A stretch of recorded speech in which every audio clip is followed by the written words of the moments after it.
What happens when you die? Is there any sort of afterlife, or do we just end?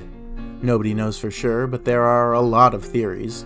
So I've compiled an exhaustive list of all the options, so we can decide for ourselves which seem plausible, which would be the most ideal, and which would be the most horrifying. Let's begin. Number 1, nothingness. Starting the list off with the most straightforward option.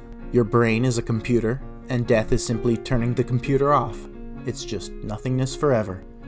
And of course, I don't mean blackness. Blackness is something. There's no blackness in this death, there's just nothing. No experience, no time. So, me saying nothingness forever is a bit weird, since nothingness for a second feels the exact same as nothingness for a quintillion years. In many ways, this is the true neutral ending to life. Not great, not terrible. It's equivalent to what it was like before you were born, which is to say, a big ol' nothing burger. But if you on average enjoy life, then a permanent neutral state could be seen as a step down. Likewise, a suffering person might have a different opinion. All that being said, if you're a gambler, this is easily your safest bet for what happens after death.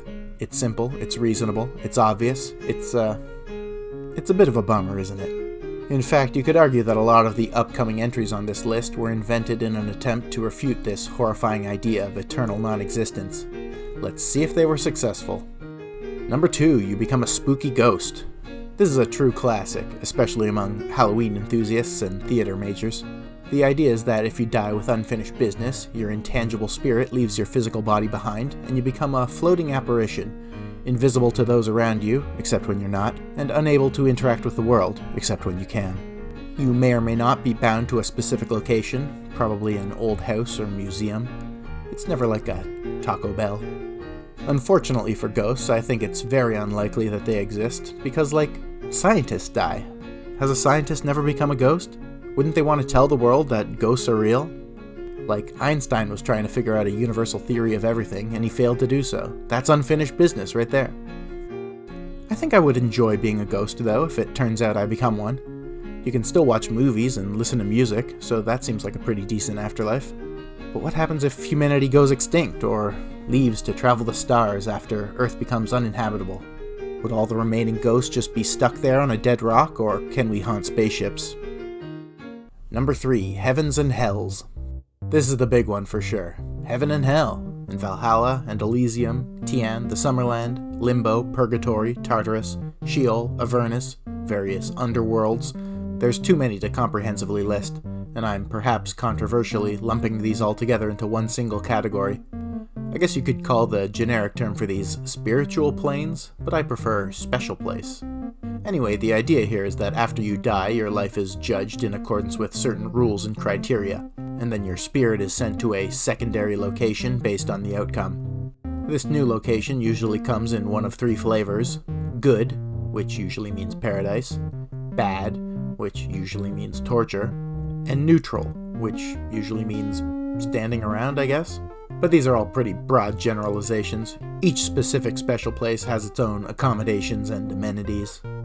And now is probably a good time to point out that this video is just for fun. A significant percentage of people on this planet believe in some form of heaven and hell, and if that's your belief, I totally respect that. But for me, I just don't buy it. And one main reason why is that the whole concept is predicated on the existence of a soul. But if heaven were real, and the requirements for entry were unambiguously laid out, it's hard not to consider this one of the best case scenarios, even if those rules are less than reasonable. And don't give me that, heaven would get boring after a while. Just imagine how good the video games would be. Then again, if heaven is real, then probably hell is too, and the risk of eternal suffering is so great, and the actions that lead there so conflictingly defined, it's honestly kind of terrifying. I really hope Valhalla specifically isn't real, because honestly I don't see myself dying in combat anytime soon.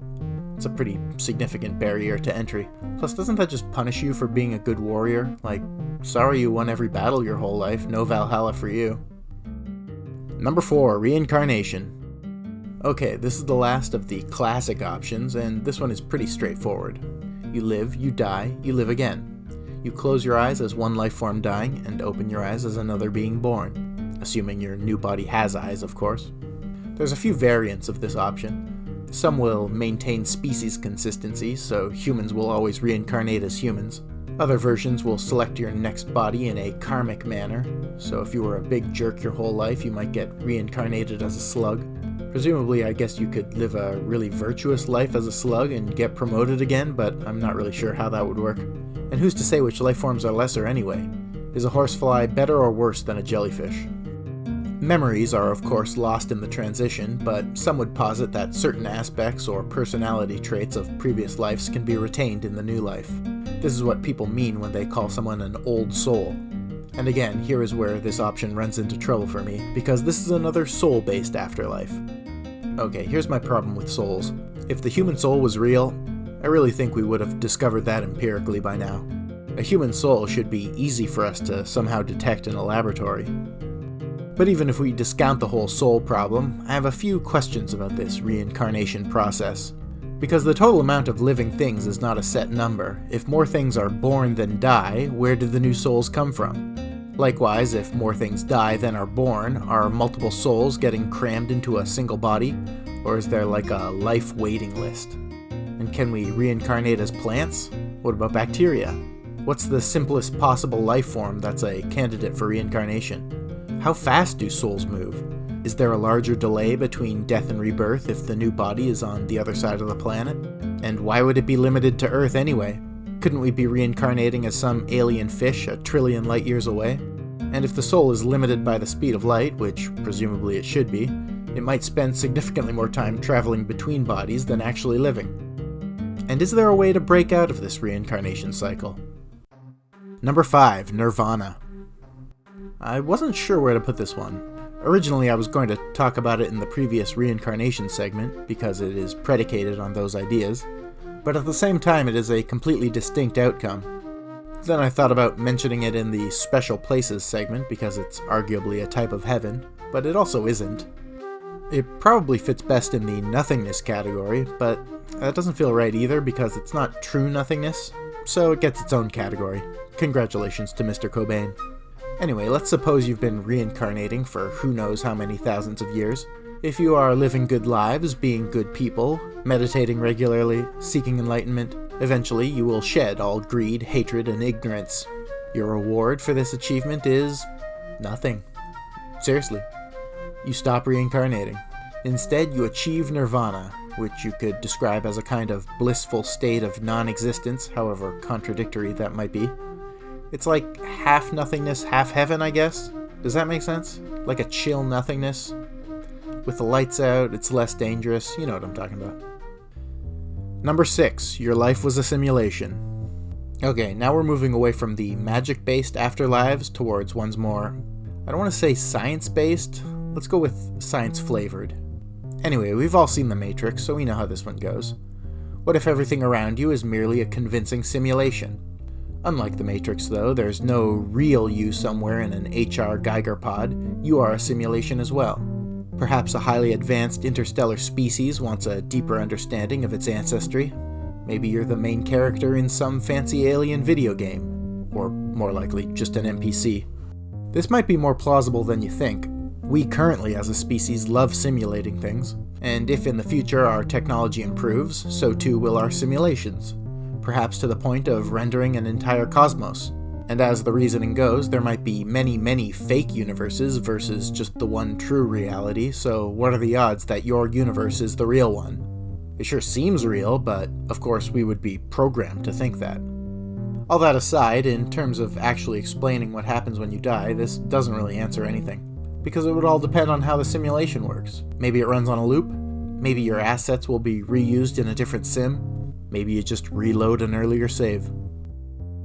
Number 7. It was all a dream. This is actually very similar to the previous option, because if what we're experiencing is a dream, it's impossible for us to know anything about the waking world.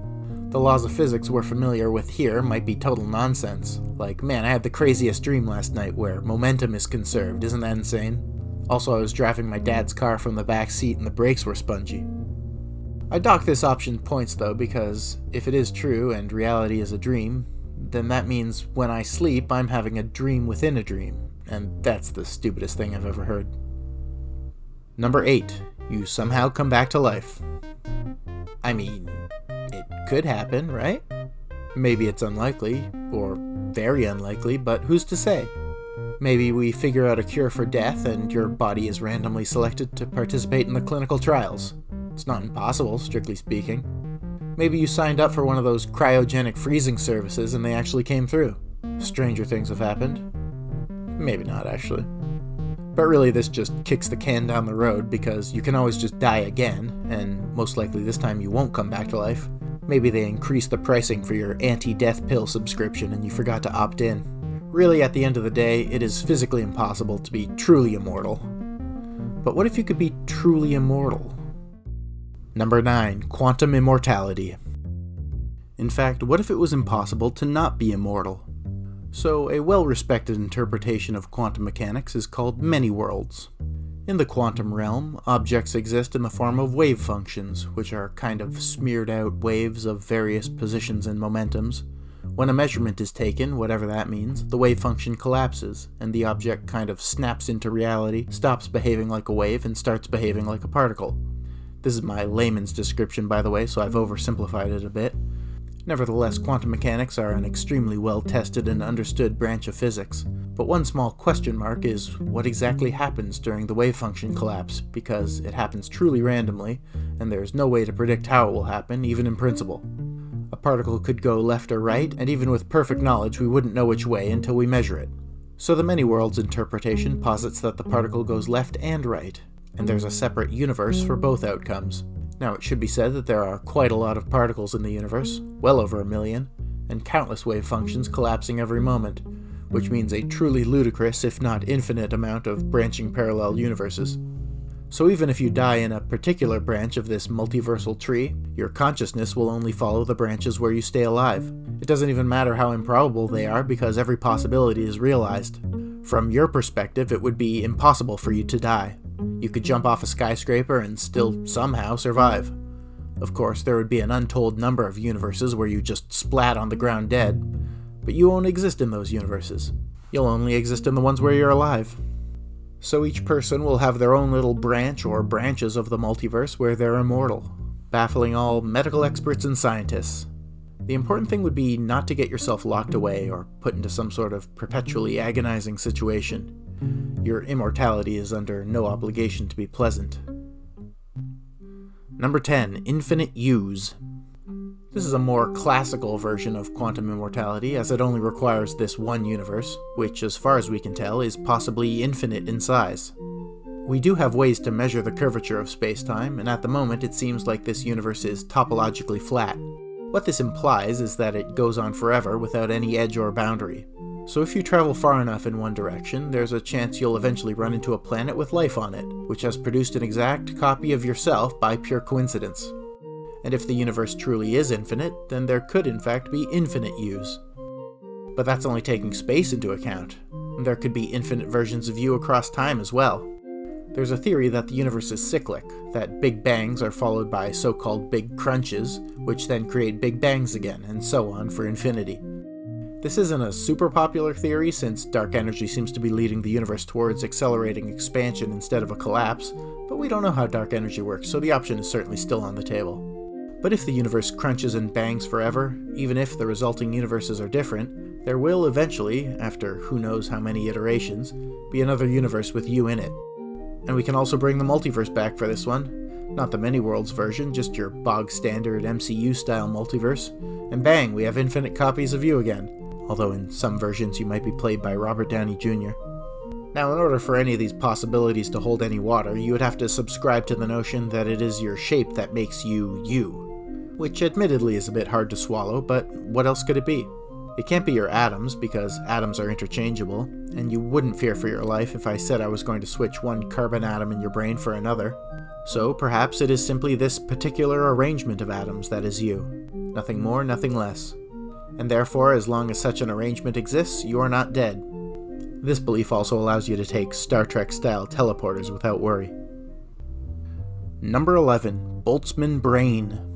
This is maybe tied with quantum immortality for the coolest sounding option on the list, and the idea is that on long enough timescales, random fluctuations, either quantum or classical, could spontaneously form a simple structure, a hydrogen atom for example. And then on even larger timescales, slightly more complex structures could form. A water molecule, or maybe some carbon. The more time that passes, the more complicated the spontaneous structures can become, simply as a matter of probability. Thus, if we allow a truly gargantuan amount of time to pass, it becomes possible that an entire human brain could suddenly emerge, think a single thought, and then return back to cold nothingness. And that single thought could be the one you're having right now. The fact that it seems like you live on Earth and are watching a YouTube video about the very phenomenon you are is merely a coincidence. In fact, every single one of your conscious moments could be random blips amidst infinite time, and there's no way to tell that that's not true. And if time really is infinite, then there will be infinite such occurrences, no matter how unlikely they might be. I don't know about you, but I'm kinda getting tired of the word infinite. Number 12, the bulk. Here's a weird little fact. We don't know if the present is special or not. Like, it sort of feels like the present is real, and the past and the future are somehow less real. But this might be an illusion of entropy. Because if you look at Einstein's theory of special relativity, you'll see that different objects move through time at different speeds. So if we're traveling at different velocities, we will disagree on how long 5 seconds is, even with the most accurate equipment. And the important point is that neither of us will be wrong. 5 seconds simply isn't a rigidly defined measurement, and there's no way to measure time that doesn't run into this quirk. All of this has been experimentally verified, by the way, and has to be accounted for with GPS satellites, for example. This, to me, paints a picture of a universe where past, present, and future all exist simultaneously. And I'm not alone. Cosmologists have a name for this concept, the bulk, a 4-dimensional static universe. It's not a confirmed theory by any means, but it is one that is taken seriously by people much smarter than me. So if the bulk is an accurate description of our universe, each life will always exist, unchanging, as a gradient of frozen conscious moments, each incorrectly believing that time is a flowing phenomenon, when actually it is a 4-dimensional snapshot. Or, as the alien Tralfamadorians see it in Kurt Vonnegut's masterpiece Slaughterhouse-5, a human is a millipede with baby's legs on one end and old people's legs at the other. Try dreaming about that tonight. Number 13, Spacetime Memory. Okay, so I'm pretty sure I made this one up myself, but the activity of your brain creates distinct ripples in the electromagnetic field, among others. These ripples propagate at the speed of light away from you, so if you're 30 years old, then 30 light years away are the ripples of your brain when you were born. These vibrations would be so infinitesimally faint as to be entirely lost in the background noise of the universe. But in principle, they would still be there. So we can imagine some sort of godlike alien society that could pick up these signals and run them through some kind of consciousness engine. Look, it's not impossible. Number 14, you are a ship of Theseus, so who cares? The cells of your body are constantly dying, your brain structure is perpetually being altered and damaged. Your memories become memories of memories, and even those fade. So do you really believe that you are the same person as you were when you were, say, 8 years old? Surely that kid has already died, and the idea that you are the same person is merely a trick of an imperfect shared memory. So if you want to know what happens when you die, it's already happened to you many times over. Just ask your 8-year-old self. Number 15, you live on in the hearts of your loved ones. What does this even mean? Me being remembered doesn't mean I'm any less dead. No, this one is bogus. And yet people talk about it all the time. I don't understand. Maybe instead we can say you live on through your children. After all, if you have kids, some of the genetic code that makes you who you are is present within them. So their brain is partly built using the same blueprints as your own. So maybe that means the structures and processes that create your consciousness are still partially existent in your descendants. I have 2 kids, and even I'll say this one ain't it. Number 16, you become a zombie. This would require necromancy to be real, and it's not. I guess there could be some sort of top-secret military test virus that accidentally escapes into the general populace, but, nah. Number 17, you were never conscious in the first place. If you remove consciousness from the equation, suddenly the question of what happens after death becomes ridiculous. It's simply a transition from being operational machinery to inert machinery. It's clean, it's compelling, it ties up every loose end. And as far as I'm concerned, there's zero evidence that you're conscious at all. I mean, prove it. You literally cannot. You probably just evolved to behave as if you're conscious, but the electrical impulses of your brain have no special ability to create sentient experiences. It actually makes more sense for this to be true than for consciousness to be real. Like, what an absurd notion. Of course, I know I'm conscious. That's obvious to me. But maybe I'm just super special. Maybe I'm God. Number 18, you were God the whole time. I actually think if God is real, this option is more plausible than heaven and hell. And if God is real, why shouldn't he be me? Or you, I guess, or everyone. Because if I was God, I could totally see the whole omniscience thing getting a little boring after a while. And it might be fun to create a little universe for myself. And that universe would have little critters that scurry around and bark at each other, and I could pop a segregated piece of my mind into one or two of them just to see what it's like to be only finitely powerful. I mean, I'm certainly not omnipotent. I'm not even sure I qualify as potent. Number 19, Panpsychism. This is the philosophical theory that consciousness permeates the universe, and everything from trees to rocks to stars to rock stars to individual electrons all have a fundamental level of awareness. Of course, humans have significantly elevated minds, as our brains allow us to process information and store memories, abilities I suspect a rock would not have. So, according to this concept, when you die, the constituent particles of your brain would just revert to the default levels of consciousness, and you would just sort of melt back into the buzz of the universe. How fun. Number 20, Omni-incarnation. You know, all this time we've been asking the question, what happens when you die? But what are you? Seriously, if you discard the idea of a soul, what are you? Your body? No, maybe just your brain. But not the particles of your brain. So maybe the specific network of brain cells and the electrical patterns of memories and thoughts that they produce. But that creates problems as well, as the structure and chemistry of your brain changes over the course of your life, as do your memories and beliefs. What is left? What are you? Well, there is a simple answer. You are consciousness itself. That intangible thing that does the thinking and feeling, the experiencing. That thing that knows what red looks like, how donuts taste, and what it is to be itchy. Whatever property of physics that allows minds to exist, you are that phenomenon on a cosmic scale. It just so happens that consciousness tends to coagulate into little bubbles called life forms, ants, cows, humans, etc. And while trapped in such a bubble, a mind incorrectly believes itself to be singular. You aren't the one who thinks, you are the thought. I'm not starting a cult, I swear. And this isn't even an original idea of mine, as anyone who's ever taken mushrooms will tell you, but I couldn't quite find a name for it. I'm sure there is one, but I'd like to coin the term Omni-incarnation, because it means that you are, simultaneously, every single entity with a mind in the entire universe. The singular self is an illusion. You are every human, every fish, every bird, every alien on every planet. So as an individual, your death is meaningless because as long as any thinking being exists, you cannot die. It's basically reincarnation on steroids, because you reincarnate as literally everything, and you live out all the lives concurrently. Of course, the question is this a good thing or a terrifying thing? On the one hand, you get to experience every piece of cake, every orgasm, win every award, and play every video game. On the other hand, you are every victim of war, torture, imprisonment, and slavery. You are every water buffalo being eaten alive by Komodo dragons. But you are also every Komodo dragon eating a delicious water buffalo. We would have to quantify the conscious experience of all life forms across the universe and see if the average is more pleasurable or more painful. And of course, this is impossible to do. My hunch says we are currently living in an average to slightly painful era of the universe, what with all the prey animals and Zoom meetings. But as the universe ages and stars begin to die out, I think the majority of consciousness will be in AI machine gods, and that sounds pretty sweet to me.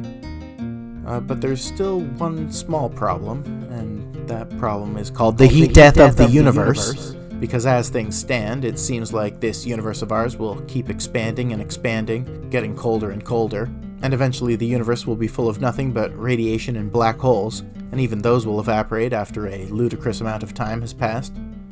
And then there will come a time when the universe is truly dead, where no amount of fancy sci-fi technology can keep any remaining life forms alive, be they organic or artificial, and consciousness will become impossible. And when that moment comes... God, we're just back to fucking square one, aren't we? Conclusion. So, what happens when you die? Ultimately, it's impossible to answer that question, especially without knowing what the hell consciousness even is. So the best we can do is vibe it out and take an informed guess. We're all gonna find out eventually, aren't we? Or maybe not. Actually, you don't keep your memories with most of these options, so we'll probably never know. But I really do think at least one of the options on this list is the correct answer. Really, I just don't want it to be nothingness. I know I shouldn't think of it as a bad thing, but I can't help it. I wonder if I would take hell over nothingness. I would definitely take zombie over it. Anyway, I put the question to you. What do you think happens when you die? And did I forget any possibilities? Hope I didn't miss any obvious ones. Feel free to answer in the comments, and if you've made it this far in the video, wow, thank you for watching. This has been quite the undertaking, so I'm happy you made it to the end. Sure would appreciate if you'd consider subscribing to the channel. I actually just thought of another afterlife possibility. What if this universe is just a big, content mill, and at the end of our life, all of our creative endeavors are presented to God, who takes them in and casts his judgment. Thumbs up or thumbs down.